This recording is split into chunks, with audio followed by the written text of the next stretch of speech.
Bismillahirrahmanirrahim. Assalamualaikum warahmatullahi wabarakatuh. Alhamdulillahilladzi anzala sakinata wa alhamdulillahilladzi bi ni'matil imani wal islam wa alhamdulillahilladzi arsala rasulahu bil huda wa dinil haqq liyudhhirahu 'ala ad-dini kullih wa kafaa billahi shahidan.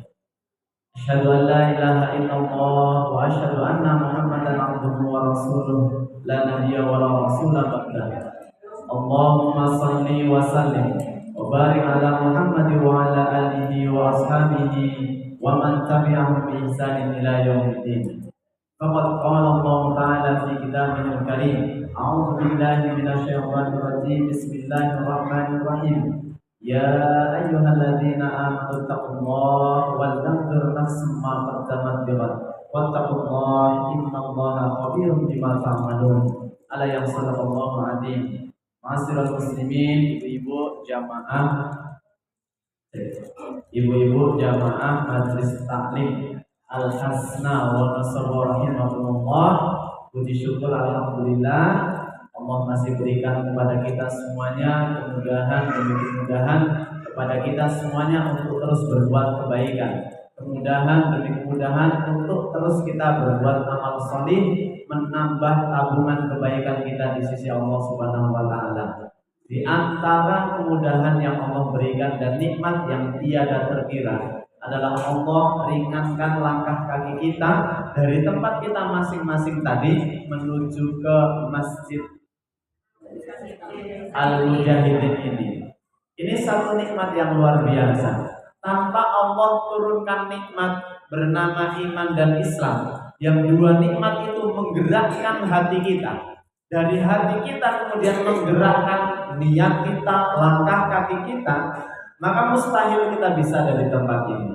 Kita mungkin akan lebih memilih ke tempat-tempat yang banyak orang sekarang sedang berkunjung. Di akhir-akhir tahun banyak sekali tempat wisata yang dikunjungi banyak orang. Kita tidak mengatakan bahwa kesana itu pasti adalah keburukan, tidak.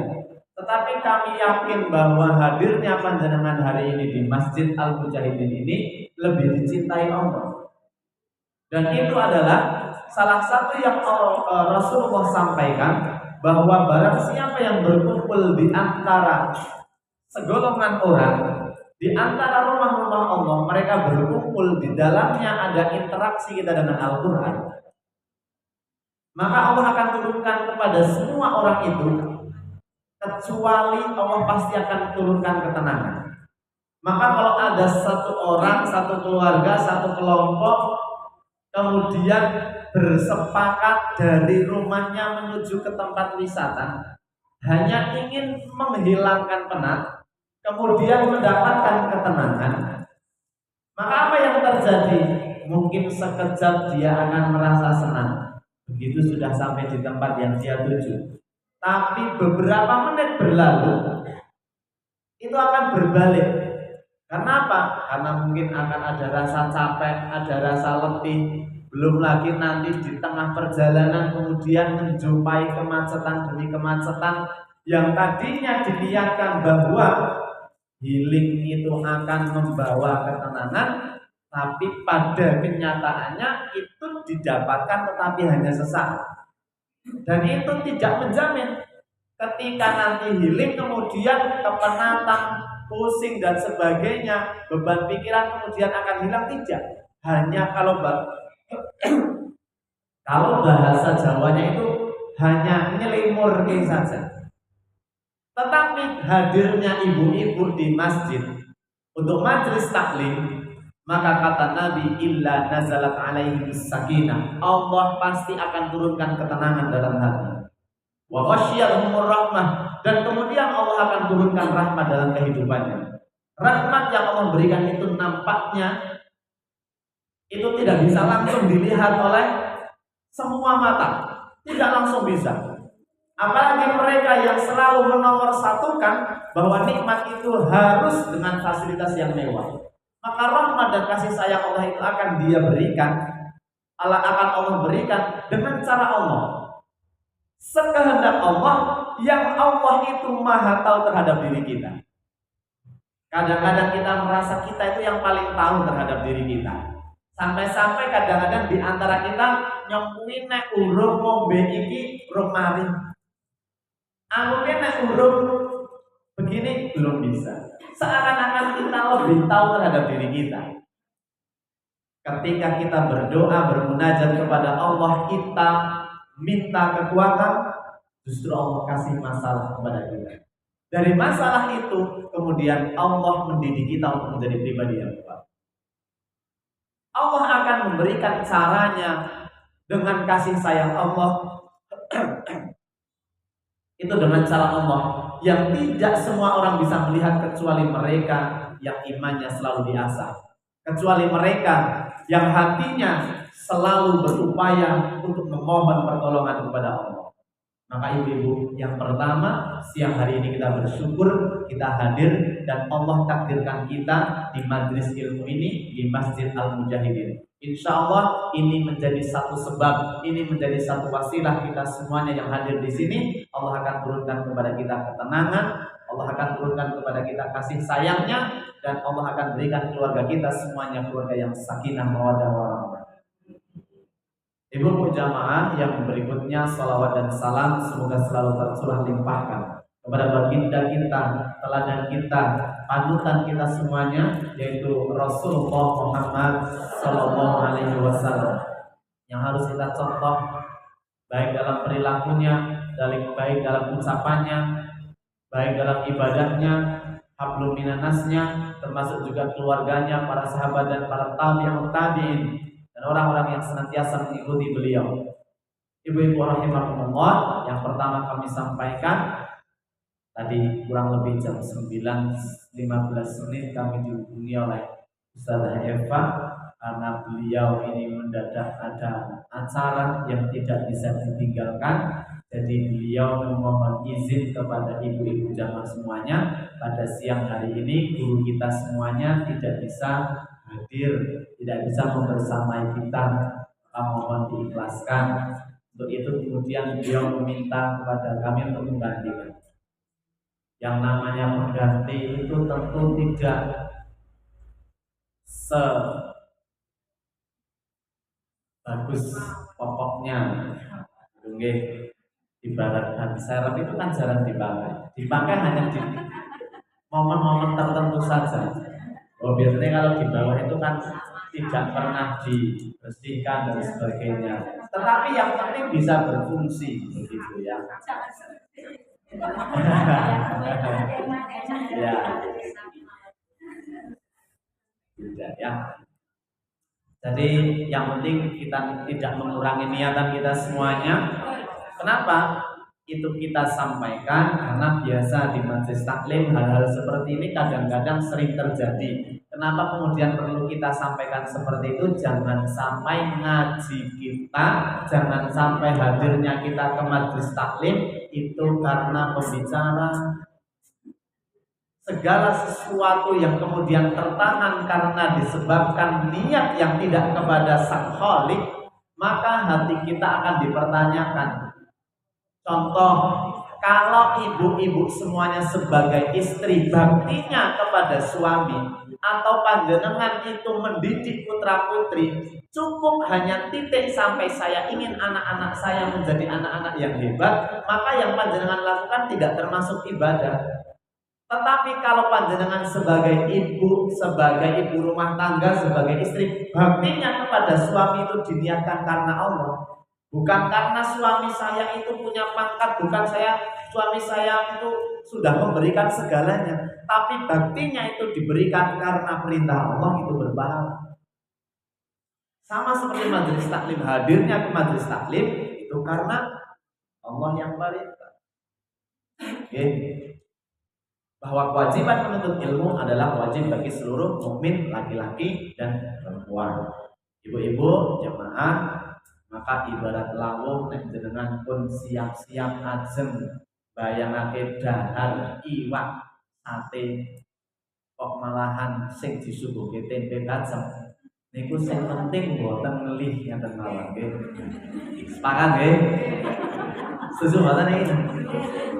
Fungsi dari makan itu bukan rasanya, tetapi menghilangkan lapar. Nggih boten? Nikmat. Karena lauk yang paling bagus itu adalah satu sehat, dua lapar. Sekalipun disuguhkan menu yang paling top, menu yang paling luar biasa, tapi jenengan wareg sehat ning wareg pripun Bu? Sehate pol. Tapi posisinya wareg disuguhi sate, gulai, tongseng, ikan bakar, dan segala aneka jenis makanan di dahar boten. Diberkat biasanya nek ibu-ibu. Nek bapak-bapak pun cukup langsung pun boten kata ibu-ibu belum masih koma. Iki mumpung iseng wareg langsung tasnya dibuka. Nah kan, nyun sewu Pak bungkus mawon. Nah, okay. Jadi kadang-kadang kita mau makan, kita lupa fungsi makan. Fungsi makan itu menghilangkan lapar, mendatangkan kenyang. Dari kenyang itu kita mendapatkan energi untuk bisa aktivitas, untuk bisa berkebaikan, untuk bisa beramal soleh. Hanya tapi kadang-kadang karena nafsu, berjam-jam kita mencari tempat, membuang banyak waktu hanya untuk memilih menu makanan. Gitu. Baik Bapak Ibu semuanya. Bocorannya tema yang harusnya disampaikan adalah yang dirindukan surga. Betul nggih? Benar nggak? Yang dirindukan surga. Seindah-indahnya dan sesahdu-sahdunya adalah ketika kita semuanya pribadi kita itu dirindukan. Panjenengan pernah merasakan dirindukan dalam posisi yang dirindukan, ditanyakan berulang kali. Bu, kapan pulang? Ibu, kapan pulang? Itu putra putri ibu mungkin pernah bertanya seperti itu. Gimana perasaannya? Ibu, cepat pulang kapan? Gimana perasaannya? Senang nggak dirindukan orang-orang di rumah? Ya. Atau bahkan panjenengan baru mulai pamit sudah ditanyakan, pulangnya jam berapa? Pulangnya kapan? Berarti hadirnya panjenengan ibu-ibu ini benar-benar dinantikan oleh keluarga, dinantikan oleh putra-putri, dinantikan oleh pasangannya. Jangan sampai perginya kita semuanya justru malah disyukuri. Begitu kita ngabari anak-anak di rumah, nah ibu mau pulang, ya udah mau pulang aja. Kayaknya baru kemarin. Jangan sampai seperti itu. Kenapa? Karena mungkin hadirnya kita justru menyebalkan. Hadirnya kita justru membuat suasana menjadi tidak asik, gitu ya. Sesuatu yang dirindukan itu pasti menyenangkan. Bayangkan ini sekarang hari libur, ya kan? Akhir-akhir menjelang akhir tahun itu kan biasanya banyak libur. Anak-anak kita libur. Biasanya ada yang mudik ke kampung halaman dan sebagainya. Begitu kita kasih kabar kita mau datang, kan dirindukan. Wah, mau kedatangan anak-anak, kata orang tua. Bu, insya Allah besok libur saya mau ke rumah Bu. Saya mau bawa anak-anak semuanya saya bawa. Ibu mau dibawakan apa? Mau oleh-oleh apa? Kata ibu kita biasanya missing penting kowe waras selamat. Nggih mboten? Kowe teko kene wis ora usah repot-repot. Baru juga berjalan 5 menit mesti telepon. Wis tekan ngendi, Nduk? Ya kan? Ibu kita begitu merindukan kehadiran kita. Bayangkan ketika ada orang pulang, ternyata tidak ada yang menanyakan. Loh, begitu mobilnya dibuka, assalamualaikum, tidak ada yang menyambut dan sebagainya. Pripun niku rasane? Padahal jenengan sudah bawa nyangking kanan kiri. Dalam bayangan begitu buka, assalamualaikum, disambut lari dari sana, waalaikumsalam, berebut bersalaman, peluk, kemudian mengambil apa yang kita bawa. Nah, surga itu ibu-ibu semuanya merindukan orang-orang spesial yang orangnya belum sampai di surga tetapi sudah dinanti-nantikan. Seperti halnya ketika musim mudik datang. ketika Ramadan mau berakhir, kemudian musim mudik sudah mulai, tingkat di mana-mana habis. Ya, maka orang-orang yang di kampung ini sudah, wah kapan pulang, kapan pulang, padahal orangnya belum berangkat. Orangnya sama sekali belum berangkat, baru merencanakan sudah kapan pulang, kapan pulang. Bagaimana ketika itu terjadi pada diri kita dan yang menanyakan itu surga. Kitanya masih di dunia, belum berangkat menuju ke sana, tapi sudah ditanyakan.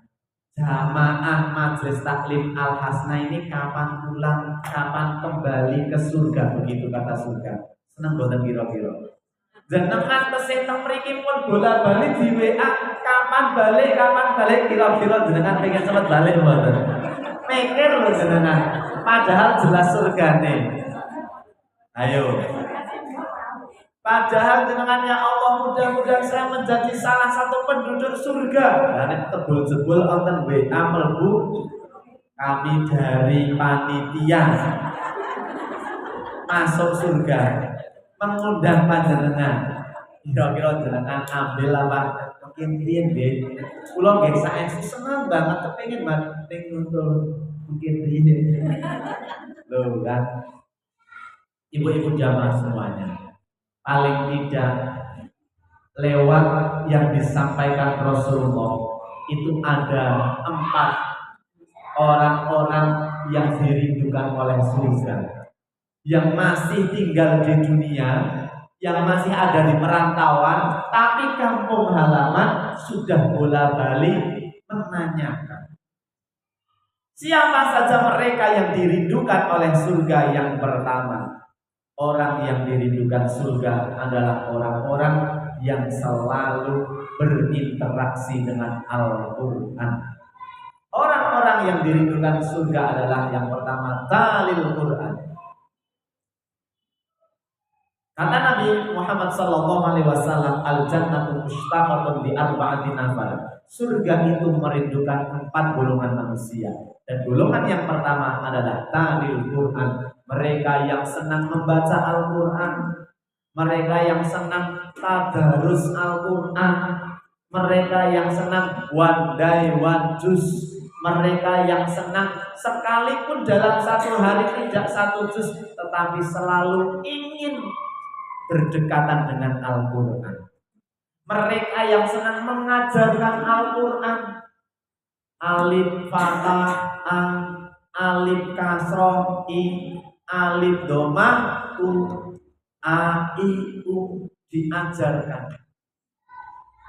Di sini ada yang pernah mengajarkan atau sering mengajarkan itu, baik kepada anak sendiri, kepada anak-anak tetangga, anak-anak teman, atau mengajarkan kepada teman. Kalau ibu punya teman, mungkin ada yang bacaan Al-Qur'annya sudah bisa tapi belum lancar, dan ibu dalam posisi yang sudah lancar, tawarkan diri. Gak apa-apa, emang salah belajar Al-Quran di usia panjenengan sudah memiliki putra putri? Salah nggak? Gak ada yang salah. Ya, gak apa-apa. Karena aktivitas dengan Al-Quran ternyata dirindukan surga, ibu-ibu jamaah. Ketika panjenengan membaca Al-Quran masih terbata-bata, masih diulang-ulang kadang-kadang karena belum lancar, tetapi hati ini keinginannya begitu kuat. Sekalipun usia saya sudah masuk 40 tahun, usia saya sudah masuk 50 tahun, saya sudah punya anak-anak, tapi saya nggak mau kalah sama anak saya. Anak saya semangat belajar di TPQ, anak saya semangat belajar menghafalkan Al-Quran. Lah saya sebagai seorang ibu nggak mau kalah. Bismillah, dalam diamnya panjenengan berusaha untuk belajar melancarkan bacaan Al-Quran. Dalam diamnya panjenengan diam-diam menambah hafalan Al-Quran. Kenapa diam-diam? Wajar, karena mungkin isin do mosok anak-anak kok sinau Al-Quran. Tapi isinya panjenengan isin dalam kebaikan. Malunya kita, malu yang dicintai dan dirindukan oleh surga. Wong terkadang terhadap hal-hal yang tidak dinilai pahala saja kita malu kok. Yang jelas itu tidak berpahala, itu kadang-kadang menjadikan diri kita malu dan kita berusaha. Banyak contoh kan. Yang lain HP-nya sudah ganti, kok belum ganti, kadang-kadang malu, padahal itu bagian dari ibadah atau boten. Boten, ini mau kadang-kadang malu dan diupayakan. Walah wis bulan bali ngangkat kajian Al-Hasna gamise niku mawon isine esuk tak ganti. Walaupun isine kadang-kadang hanya sebatas dalam perbincangan kita dengan diri kita. Wah, ketoke isin mulang ngaji bola-bali klambine kuwi bae masih di komen. Ustaz nek ngaji klambine niku terus. Oh, ganti ya. Itu mendenge wong perkara ngaji. Tetapi kadang-kadang di antara kita masih terkait dengan hal kebaikan apalagi ibadah. Ya enggak apa-apa karena al-haya'u minal iman. Malu itu sebagian dari iman. Panjenengan malu tidak bisa baca Al-Quran tidak masalah. Tetapi yang penting jangan sampai itu membuat diri kita berhenti untuk belajar Al-Quran. Ini golongan pertama. Kata Nabi, man qara'a harfan min kitabillah, barang siapa yang membaca satu huruf saja di dalam Al-Quran. Okay? Membaca satu huruf saja di dalam Al-Quran, falahu hasan, maka baginya satu kebaikan, wal hasanatu bi'asyri amsalihha, dan satu kebaikan itu akan dilipat gandakan menjadi 10 kebaikan. Wala aqulu alif lam mim harfun, dan aku tidak katakan alif lam mim itu satu huruf, walakinna alifun harfun, walamun harfun, wa mimun harfun. Kata Nabi, tidak aku katakan alif lam mim itu satu huruf, melainkan alifnya satu huruf, lamnya satu huruf, mimnya satu huruf. Jadi panjenengan baca Bismillahirrahmanirrahim, alif lam mim. Berapa huruf dari Bismillah sampai alif lam mim? Berapa huruf? Dari Bismillah sampai alif lam mim berapa huruf? 22. Bismillahnya 19, alif lam mimnya 3. 19 tambah 3 22. 22 dikali 10 220 kebaikan, dan kebaikan itu kebaikan takarannya Allah.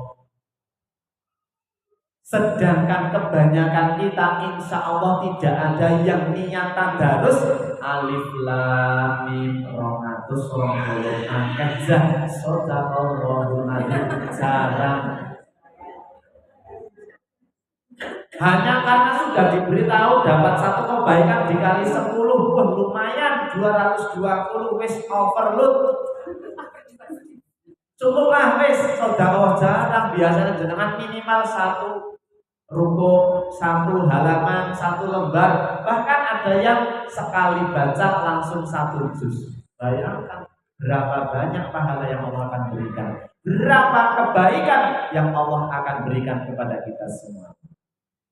Belum lagi kata Allah, kata Nabi itu yang memotivasi kita untuk terus berinteraksi dengan Al-Quran. Kata Nabi, Iqra'ul Qur'an fa innahu ya'ti yaumal qiyamati syafi'an li ahli. Baca dan baca Al-Quran, karena sesungguhnya Al-Quran itu nanti akan datang di hari kiamat kepada yang sering membacanya. Untuk apa Al-Quran datang nanti? Al-Quran nanti datang sebagai penolong ibu. Kalau ibu pernah tidak menjumpai satu peristiwa, jenengan datang ke satu tempat, yang tempat itu nembe wae pertama kali panjenengan kunjungi, pertama kali, belum ada bayangan. Pernah enggak jenengan ada di posisi itu? Jadi pergi ke satu tempat, saya tempat itu nembe wae. Panjenengan mungkin pendatang, datang ke Wonosobo, terus jenengan langsung ke Kejajar. Kejajar itu pertama kali, belum tahu bayangan Kejajar itu pundi. Wonosobo kaya ngomong mboten nanti, dan tidak ada kenalan sedikit pun di situ. Pernah nggak dengan ke satu tempat terus diingat di wong hilang itu? Nah, ini baru turun dari terminal, baru turun dari stasiun, baru turun dari bandara umpamane dengan dalam posisi bingung. Wah, ini mau kemana dulu ya?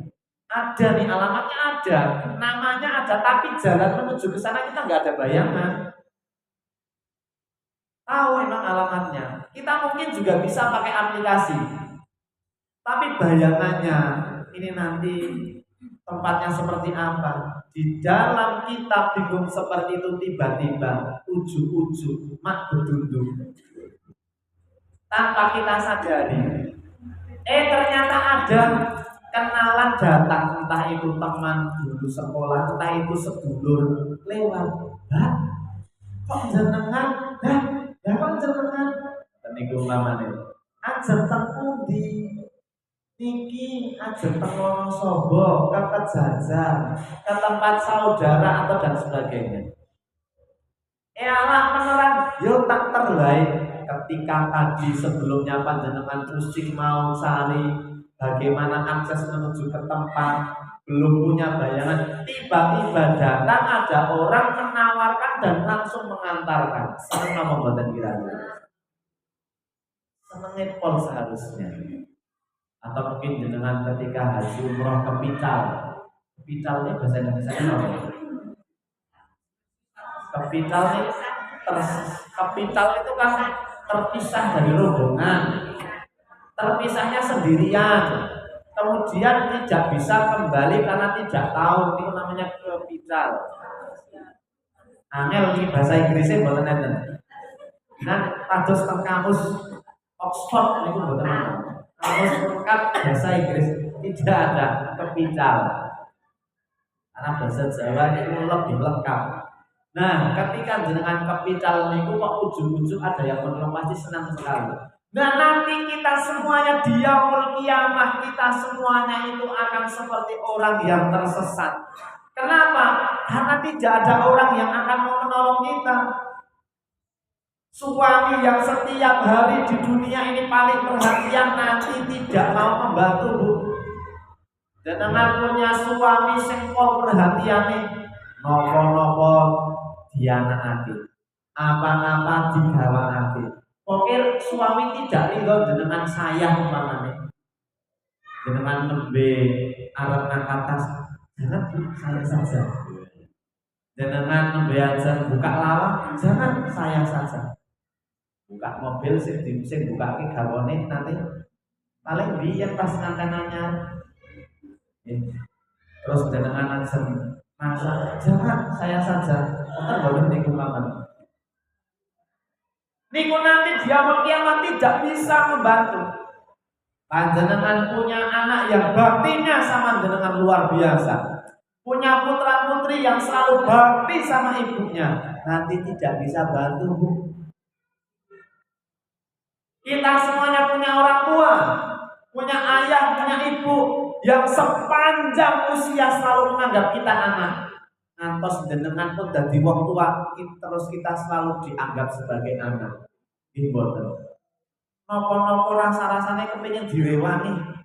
Maem wae rasa-rasane kepengin didulang nek pas ngadeg. Itu nanti tidak bisa nolong kita.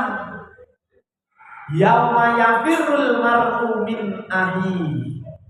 Hari di mana nanti semuanya lari dari saudaranya. Wa ummihi wa abi. Termasuk ayahnya, termasuk ibunya, boten noleh, nglirik mawon boten. Wa sahibatihi wa bani. Pasangane, anake sing nek teng pundi-pundi barang tidak bisa. Kenapa? Likulli mri'in minhum yauma idzin sya'nu yughni. Karena semuanya dalam keadaan sibuk, saking sibuknya nanti boten kober ngelirik kancane, ngelirik anake, ngelirik tanggane. Itu nanti gambarannya seperti itu. Saking sibuke putrane jenengan ngege, saking sibuke dundang pekale kan boten mireng. Padahal jajan Dek Dek Noleh Gak kan ngotot praktek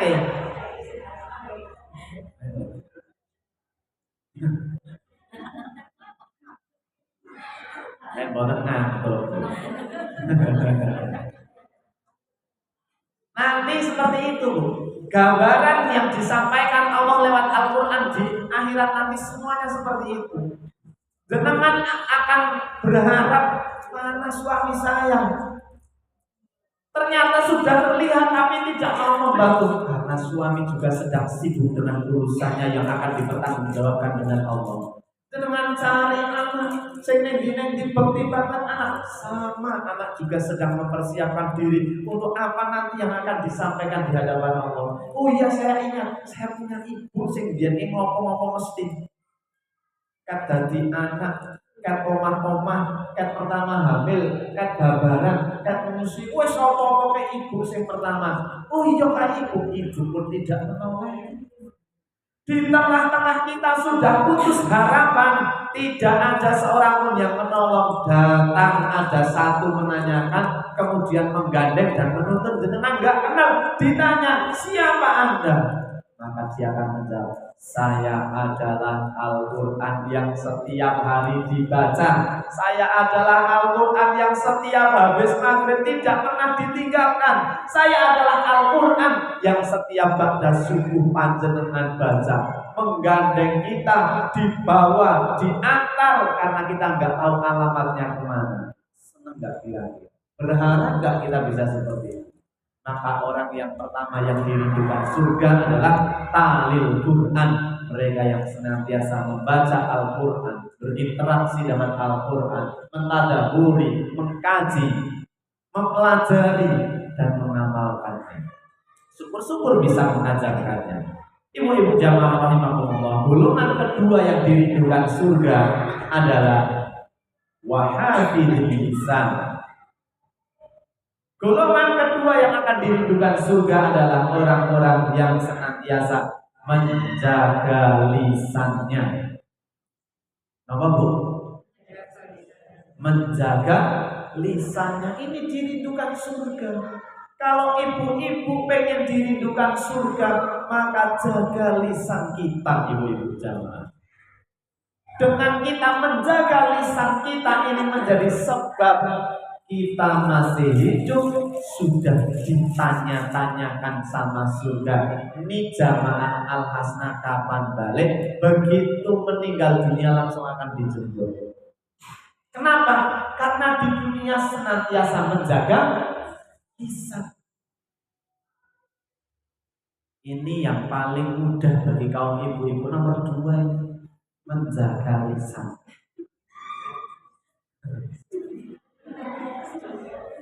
Oke, jadi ini jenengan ahli nih mriki menjaga lisan.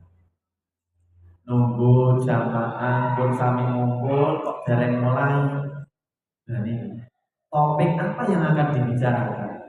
Apakah topiknya ini topik yang bagus atau justru hari ini kita disuguhkan oleh fenomena yang hampir semua lisan ini menyampaikan keburukan orang lain. Kenapa?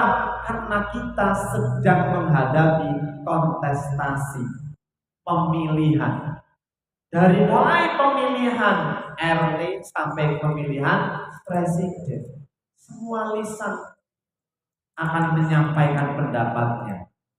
Maka jangan sampai lisan yang keluar dari kita ini membicarakan keburukan orang lain. Karena Al-Quran jelas mengatakan, la yaskhar qaumun min qaumin asa ayyakunu khairum minhum. Gak boleh loh merendahkan satu kelompok yang lain. Tidak boleh. Misal jenengan ada kelompok yang lain. Kelompok sih opo? Kelompok ambil sih. Ayo sih. Ini ora tau ngaji. Itu enggak boleh dalam Al-Quran. Kenapa? Karena boleh jadi yang diolok-olok itu kata Al-Quran khairum minhum, lebih baik. Dan tidak boleh sekelompok perempuan, sekelompok wanita membicarakan, mengolok-olok kelompok wanita yang lain, karena boleh jadi yang diolok-olok lebih baik. Lah hari ini kan seakan-akan justru rakyat diwarai, diajari untuk apa? Untuk mengolok-olok antar satu yang lain, antar individu ke individu yang lain, antar kelompok satu ke kelompok yang lain. Lah begitu rakyat mendengar dan melihat, walaupun itu memang bagus, biar rakyat tahu. Rakyat disuruh nonton debat, judulnya debat toh. Debat itu kan mesti paling nomor cewek. Mungkin maksudnya baik, tetapi apakah semua rakyat yang melihat akan menangkap kebaikan itu? Justru malah marahi apa? Marahi goleki eleke wong. Sing digoleki apike dhewe. Nggih mboten. Napa-napa niku kalau sudah ketempelan aku mesti dadi apik. Karena sifat sombong manusia yang dibisikkan oleh setan itu akan mengatakan kalau wis nek mun ketempelan kata aku dadi apik. Contoh, kasih contoh mboten. Elek mergo ketempelan aku dadi minimal mboten elek. Orang apik ini dadi mboten elek. Contoh nggih. Niki ngapunten. Mungkin ada kata-kata yang tidak berkenan, tetapi saya hanya ingin menyampaikan saja bahwa ternyata di dunia ini akan seperti itu kebanyakan, kata ini. Ketika kita menjumpai mau pakai sendal, mau apa gitu, terus mohon maaf atau di meja atau di mana, itu ada air hujan, kan kita akan jijik ya betul. Atau kalau lagi flu itu kan ada apa ingusnya. Ini kan jijik kita, ya betul. Apalagi misal tanpa sadar kita pakai sandal jepitnya buka ingus konsepmu, kan kita jijik banget. Langsung buru-buru cari air sambil mungkin ngomel-ngomel, sopo sih sembarangan dan lain sebagainya, ya betul. Tapi begitu Allah takdirkan, mudah-mudahan jenengan semuanya diberikan kesehatan. Nenek panjenengan qadarullah kudangan jur flu. Gimana? Bersin berulang kali. Terus ingus itu keluar dari hidup panjenengan. Karena itu keluar dari diri panjenengan itu kan biasa. Kadang dipeper-peper iki. Sing mau dimuni jijik-jijik nembe malah dilakoni. Mergane napa? Ya kan mondel kena tempelan aku dadi tadinya sangat jijik menjadi biasa. Gimana? Apa bedanya ingus tadi dengan yang baru saja dibahas? Kan bedanya kowe ngomong liya iki mendewe. Tetapi karena ada ketempelan aku jur biasa. Itulah kita di dunia ini. Kadang-kadang ketika melihat itu keburukan orang lain, walah, menyampaikan luar biasa. Ketika keburukan yang sama ada di diri kita, merasa biasa-biasa saja. Ingus tadi merasa biasa. Apalagi bersihnya 1 detik, bersihnya 3 kali. Haji. Nah kan nggak mandek-mandek itu. Gimana? Masya Allah ini menjadi muhasabah bagi diri kita. Maka kita jaga lisan kita. Jangan sampai kita terlalu fasih membicarakan orang lain, tetapi kita lupa. Bahkan jangan sampai yang terjadi, ibu-ibu jamaah semuanya, kebaikan saudara kita, kebaikan teman kita, kebaikan siapapun tertutup hanya karena satu kesalahan. Ampun antos. Apike wong, apike tangga, apike sedulur, apike pasangan kita hanya karena satu kesalahan hilang kabeh apike. Sedangkan kita kadang-kadang kalau berbuat baik wong kandang eling-eling, wah ana ora kelingan, ora eling, biyen sapa sing nulungi, biyen ra kelingan le WA ki lho tak busek isih ana story iki kita screenshot kabeh iki biyen. Jangan susah apa-apa jaluk tulung, apa-apa jaluk tulung. Dan itu kadang-kadang. Kalau kita berbuat baik, kadang-kadang orang kita kepengen orang itu mengingat kebaikan kita. Padahal rumusnya, kalau kita berbuat baik, lupakan.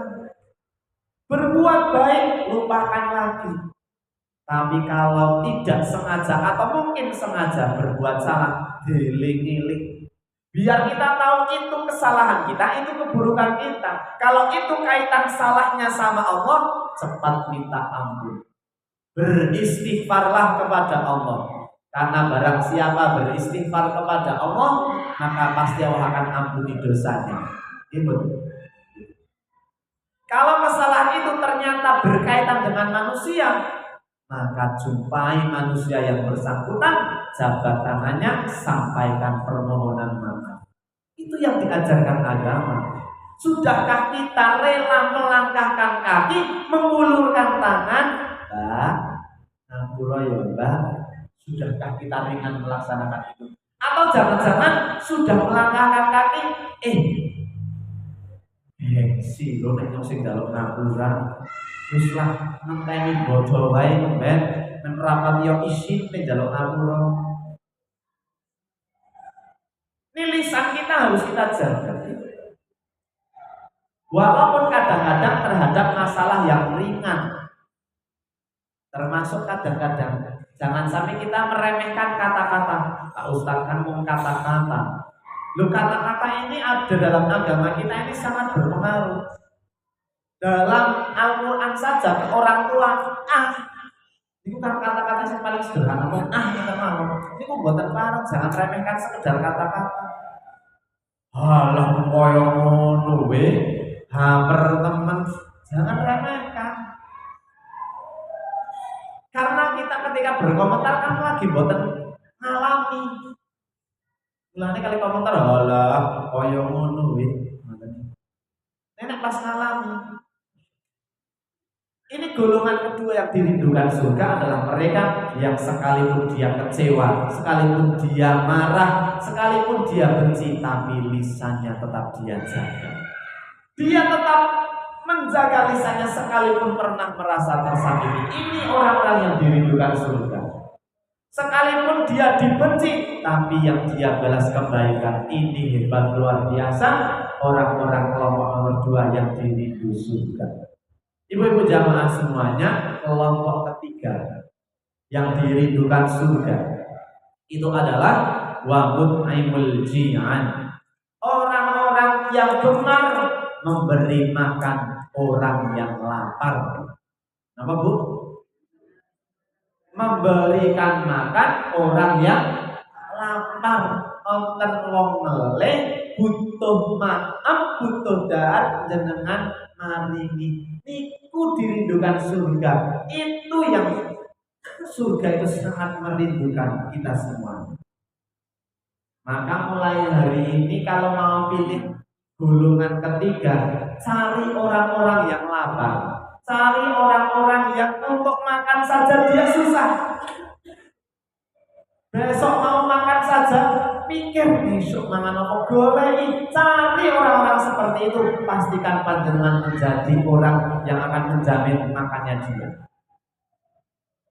Bisa berikan dalam bentuk mentah, bahan makanan pokok silakan dimasak sendiri, boleh juga dalam keadaan masak yang tinggal makan, atau boleh juga dalam bentuk uang, silakan belanjakan, silakan. Cari cara terbaik yang mungkin paling dibutuhkan. Dan hari ini mungkin wabut aimul ji'an ini lebih berkembang. Tidak hanya memberikan orang yang lapar saja, tetapi mereka-mereka yang justru butuh sekali apa yang sedang mereka butuhkan. Karena hari ini mencari orang lapar semakin susah dibandingkan 20 tahun yang lalu, 30 tahun yang lalu. Itu orang lapar banyak. Atau biar mudah mengingat-ingat zaman cilik panjenengan semuanya coba. Ini kan kalau ada makanan kan rebutan sama teman-teman, rebutan. Ojo dolan biar kan nonton panganan rebutan. Jambu siji dikrowak bocah pirang-pirang. Nek bapake kondur saking pengaosan kok pikantuk tangkir ndok siji le ikan dadi papat. Dadi 5 dadi 6. Nggih mboten. Lah sakniki putrane jenengan kok disuguhi sing enak-enak mawon kadang-kadang mboten purun makan. Nggih mboten. Artinya makanan itu sekarang berlimpah dibandingkan zaman dulu. Jadi mencari orang lapar juga semakin sulit. Maka mungkin ini bisa berkembang maknanya. Memberikan makan orang yang lapar mungkin bisa berkembang kepada mungkin cari orang, dia mungkin bisa makan. Dia stok makan mungkin ada, tapi dia pusing 7 keliling karena waktu membayar SPP anak-anak dia nggak punya. Karena dia hanya bisa untuk membelikan makanan pokok saja.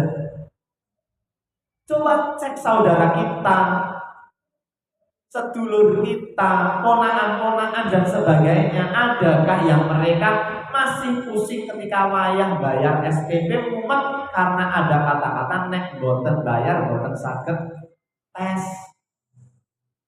Pusing.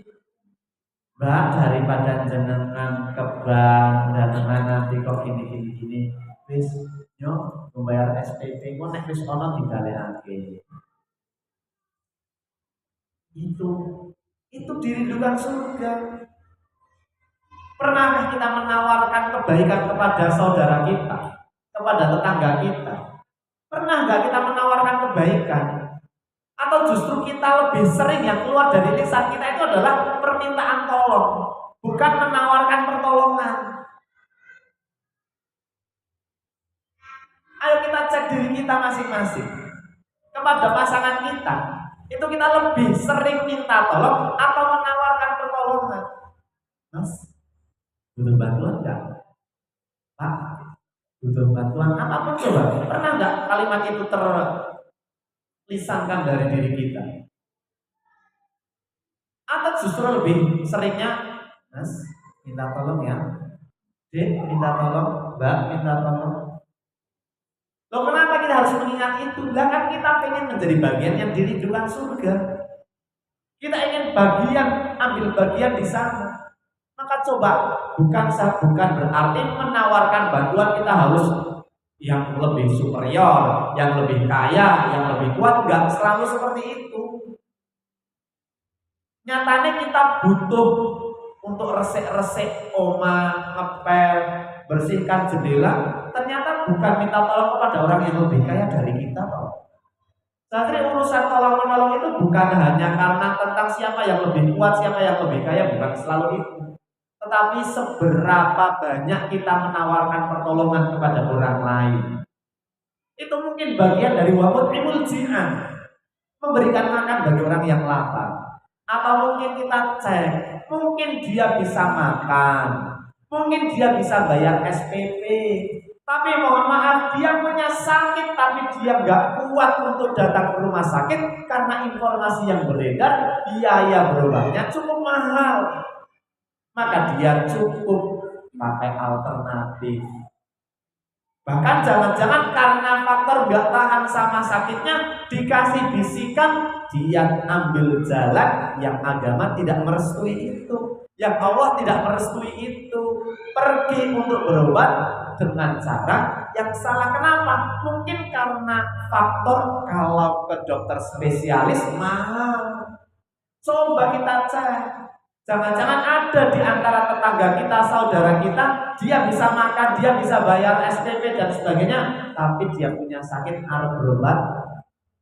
Duh, itu kan bagian dari, bukankah di antara kebaikan yang mulia adalah ketika kita meringankan beban saudara muslim kita? Itu mulia sekali. Janganlah kita menolong itu nek pun wis darurat banget baru nolong, pas lagi baru kejebur gak ditolong. Nah wis mati nih kok ditolong, telepon ambulan. Kadang-kadang kan dalam masyarakat seperti itu, menolong itu nek wis pol kritis banget nggih. Yolah, melas banget wis 2 bulan ora melu ngaji. Wis 3 minggu blas wis ora tau jamaah ning masjid. Begitu itu lagi pusing, pusing biasa. Walaupun hanya sekedar menanyakan, meringankan beban loh. Coba dengan lagi agak pusing, nggak bisa jamaah, terus ada yang menanyakan, nah, panjenengan boten tidak ngaos sehat boten, kan bunga hatinya.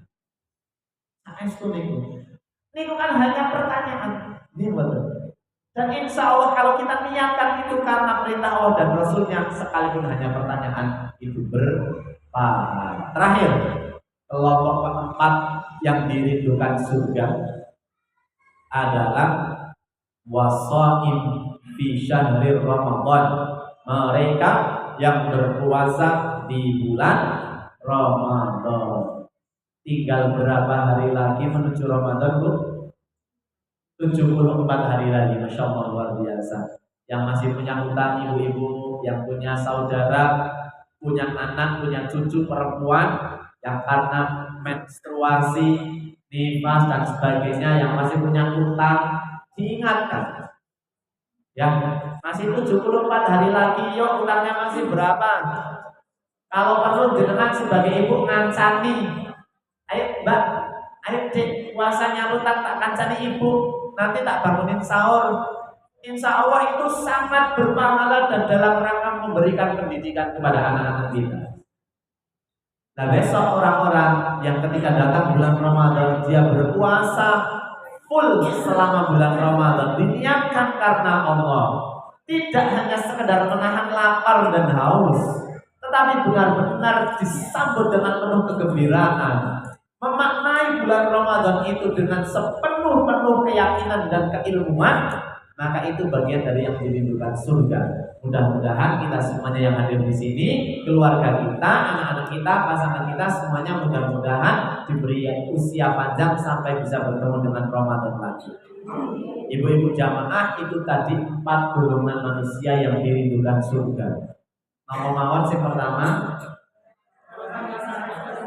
orang yang senantiasa membaca Al-Quran atau berinteraksi dengan Al-Quran, bisa membaca, bisa mentadaburi, mempelajari, mengajarkan, menghafalkan, termasuk yang kedua golongan yang dirindukan surga adalah yang menjaga lisannya. Insya Allah majlis taklim al-hasna ini adalah masuk kelompok nomor 2, yaitu dirindukan surga karena menjaga lisan.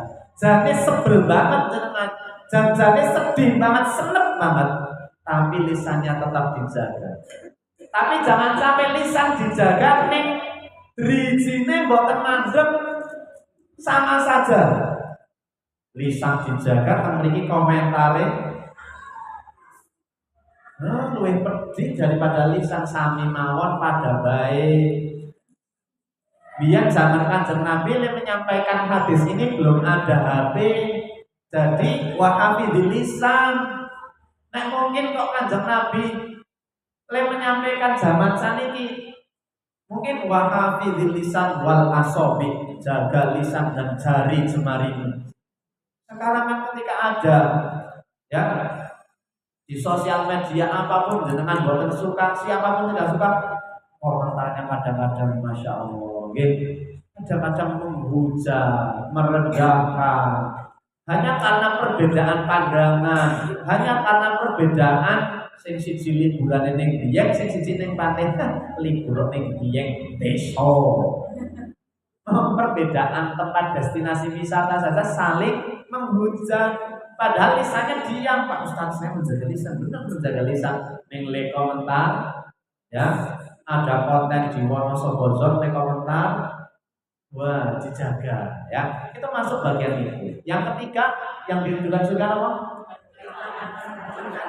Yang senang memberikan makan orang yang lapar. Temriki gandeng ada koma, senang memberikan makan, koma, orang yang lapar. Bukan memberikan makan orang yang kenyang. Karena hari ini akan Anda saksikan orang banyak memberi. Hari ini kathah banget wong sing seneng aweh. Sing dinae janjane mboten meli, mboten foto, mboten napa-napa live niki. Kathah bar niki wong sing apian bar niki. jenengan ditawani butuh nopo? Majelis taklim Al-Hasanah butuh nopo? Ayo butuh nopo? Seragam. Ngomong udah ngomong. Nah, nanti akan ada. Kira-kira kalau ada yang menawarkan gitu diterima tidak? Wah, diterima. Tegas. Diterima Pak Ustaz. Menolak kebaikan itu tidak bagus. Dalil dengan dalil. Pinter nek kon cari-cari alasan. Saya tidak akan lebih dalam ke sana, tapi jenengan lebih paham tentang itu ya. Hati-hati di sini ya. Kalau mau berikan yang benar-benar membutuhkan, dan berikan dengan cara yang tulus, karena memberi itu perintah Gusti Allah, bukan karena saya mau daftar sekolah. Oke, itu saja. Yang keempat apa tadi? Oh iya, yang keempat adalah berpuasa di bulan Ramadan. Mudah-mudahan di antara 4 kita yang hadir di sini masuk salah satu saja. Tidak golongan pertama, golongan kedua, tidak golongan kedua, golongan ketiga, tidak golongan ketiga, golongan keempat. Syukur-syukur bisa semuanya ahli surga. Amin Allahumma amin. Ibu-ibu, itu saja yang bisa disampaikan. Jika ada tutur kata yang kurang berkenan, mohon maaf. Jika tadi pun bayang keonawuh iwak tepe bacem, sing penting boten ngelih, sing penting saniki pun ilang ngelih pun iku mawon niate kula. Nggih. Mugi-mugi niki kagolong satu amal kebaikan yang menjadi sebab Allah ridho dengan kita semua. Itu saja ibu-ibu, sehat selalu, mudah-mudahan keluarga semuanya di rumah selalu diberikan kemudahan dan kebaikan. Putra putri diberikan oleh Allah kemudahan untuk belajar, kemudahan untuk mengenal siapa Rabbnya, dan menjadi anak-anak yang solih dan solihah, yang senantiasa bakti sama panjenengan sebagai orang tua. Pasangan panjenengan, suami-suami, mudah-mudahan senantiasa diberikan kesehatan, dilancarkan rezekinya, menjadi lelaki kepala rumah tangga yang bertanggung jawab di hadapan Allah. Orang tua kita mudah-mudahan selalu diberikan kesehatan, diampuni semua dosanya, ditempatkan di surganya Allah. Banyak kesalahan, sekali lagi mohon maaf, dan kami akhiri billahi taufiq wal hidayah. Assalamualaikum warahmatullahi wabarakatuh.